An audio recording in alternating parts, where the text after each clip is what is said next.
حضور صلی اللہ علیہ وسلم نے ہمیں حکم دیا ہے، فرمایا اپنی بیوی سے بغض نہ رکھنا۔ اس کا معنی یہ ہوا کہ کچھ لوگ ایسے ہیں جو بیوی کا بغض بھی پال لیتے ہیں۔ مقابلہ ہو رہا ہوتا ہے میاں بیوی کا، بحث ہو رہی ہوتی ہے، ایک دوسرے کے خلاف دلائل جمع ہو رہے ہوتے ہیں، ایک جنگ مچی ہوتی ہے۔ فرمایا اس سے بغض نہ رکھنا، کوئی عادت نہ پسند ہو تو وہ عادت دیکھ لینا جو تمہیں پسند ہے، عداوت نہ پیدا کرنا۔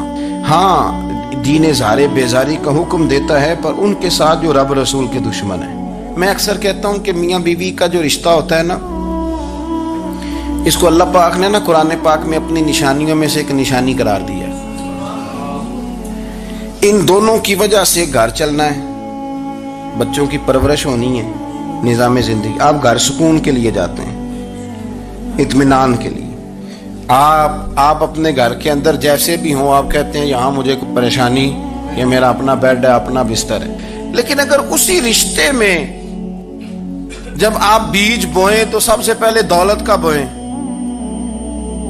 اگر لڑکے والے یہ لالچ کرتے ہیں نا لڑکی کیا لے کے آئے گی، تو لڑکی والوں کا بھی لالچ ہوتا ہے کہ لڑکا کماتا کیا ہے۔ ان کو بھی پتہ ہوتا ہے کہ کتنے پیسے لاتا ہے، کیا کمائی ہے، کتنا کو جھاڑو پھیر لیتا ہے۔ آپ نے جب بنیاد یہ رکھی، مجھے دیانتداری سے بتانا کہ پورا نیک ہو، پورا شریف ہو، پورا پرہیزگار ہو، لیکن دولت صحیح نہ کماتا ہو تو رشتہ آسانی سے ہو جاتا ہے۔ وہ بس سارا کچھ ٹھیک ہے، چلو کمائی تھوڑی سی کم ہے، وہ مشکل سے گزارا ہوگا، وہ کہتے ہیں نہیں جی نہیں، بھوکے تو نہیں نہ مرنا۔ کیوں؟ ہم نے اس کے اندر جب دولت کو شامل کر لیا، آ گئی دولت، تب جس رشتے کی بنیادی دولت پہ ہوگی وہاں آپ وفا تلاش کریں گے، وہاں آپ خلوص تلاش کریں گے، وہاں ہم للہیت تلاش کریں گے۔ اللہ کرے ہو جائے، لیکن وہ ہمارے مائنڈ سیٹ میں یہ بات ہوتی ہے کہ یہ جو معاملہ ہے یہ گڑبڑ ہے۔ اگر رضا الہی مقصود ہو، اگر اللہ کی رضا مقصود ہو، حضرت فاطمہ بنت قیس ایک صحابیہ تھی، انہیں طلاق ہو گئی، ان کے لیے دو رشتے آئے، ایک حضرت عبد الرحمن ابن عوف کا مالدار ترین آدمی تھے، اور ایک حضور کے غلام تھے، وہ بڑے غریب تھے، مسکین تھے۔ ان کے والدین کی خواہش تھی کہ عبد الرحمن ابن عوف سے شادی ہو جائے، وہ بھی تو بڑے نیک ہیں، پارسا ہیں، عشرہ مبشرہ ہیں۔ حضرت فاطمہ بنت قیس نے کسی بندے کی ڈیوٹی لگائی، کہنے لگی پتہ کرو نبی پاک کی رضا کیا ہے، حضور کی رضا کدھر ہے۔ تو پتہ چلا حضور کی خواہش غریب کی طرف ہے، تو وہ خاتون اپنے ماں باپ کو کہنے لگی میرا نا اس غریب سے رشتہ کرا دو۔ انہوں نے کہا پتر، بیٹیوں کے بارے میں ماں باپ بڑے احساس ہوتے ہیں، ہم چاہتے ہیں کہ عبد الرحمن ابن عوف مالدار ہے تو وہ بھی تو نیک ہے نا، حضور نے دنیا میں جنت کی بشارت دی، اور ان کا بڑا اعزاز ہے، حضور نے ان کے پیچھے نماز پڑھی، بڑا مرتبہ بڑا مقام والا صحابی ہے، وہ تو غریب آدمی ہے، اور پھر حضور نے حکم تو نہیں نہ دیا، خواہش کا اظہار کیا ہے۔ اس بی بی کے جملے بڑے شاندار ہیں، کہنے لگی آپ مجھے اللہ کی رضا کے لیے نا میرے نبی کے حوالے کر دیں، مجھے امید ہے اللہ رسول مجھے کبھی ضائع نہیں فرمائیں گے، مجھے حوالے کریں رسول کائنات۔ چھوڑیں کو ضروری ہے دنیا داری ہر طرف دیکھنا، کہیں کوئی کام ایسا بھی تو ہو نا جو محبت کے زور پہ ہو، باقی فروغ محبت میں اپنا کردار ادا کرو۔ دیکھیں نا حضور صلی اللہ علیہ وسلم نے فرمایا جس نے محبت کے ساتھ ماں باپ کا چہرہ دیکھا، اللہ اسے کامل حج کا ثواب عطا کرے گا۔ لیکن حدیث میں جو حضور نے شرط لگائی اس شرط کا خیال رکھنا ہے، کس طرح چہرہ دیکھنا ہے؟ فرمایا ماں باپ کا چہرہ دیکھو، کس طرح؟ اچھا یہ حدیث بتاتی ہے کہ کچھ لوگ ایسے ہیں جو چہرہ دیکھتے ہیں پر محبت سے نہیں دیکھتے۔